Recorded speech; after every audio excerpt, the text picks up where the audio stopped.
Қайырлы күн, құрметті оқырманым. Балабақшада музыка жетекшісінің күні қалай өтеді? Соны сіздермен қысқаша бөлісе отырайын.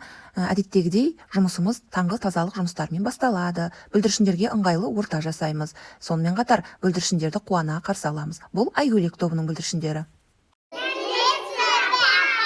Бүлдіршіндер, бүгін мен сендерге торғай әнін үйретем. Торғай, кіп-кішкентай торғай туралы ән үйренеміз. Содан кейін әнді жаттап болғаннан кейін осы торғайлармен ысқырып ән айтамыз. Міне. Көрдік па, я? Бұл ән салатын торғайлар екен, балалар. Бұның ішіне су құйсаң, әдемі әуен шығарады бұл торғай. Кіп-кішкентай торғай. Ән салады бұлай. Ал балалар келіңдер. Қызықты көріңдер. Қонып отыр міне. Алақанға торғай. Бәрекет. Кіп-кішкентай торғай.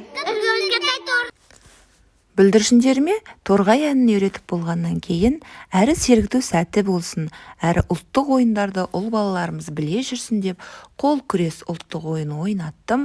Бүлдіршіндерімнің бірі жеңіп, бірі жеңіліп жатты. Бірақ сонда да жарайсыңдар, нағыз білекті, жүректі, мықты азамат болыңдар дедім. Сонымен қатар қыздарымызбен бірге жүн сабау биін биледік.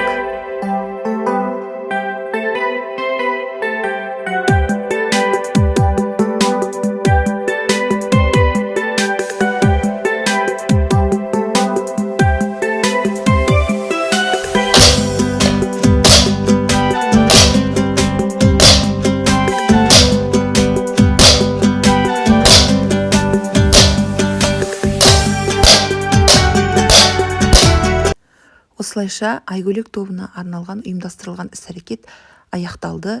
Мен Қыран тобына арналған ұйымдастырылған іс-әрекетке дайындалайын.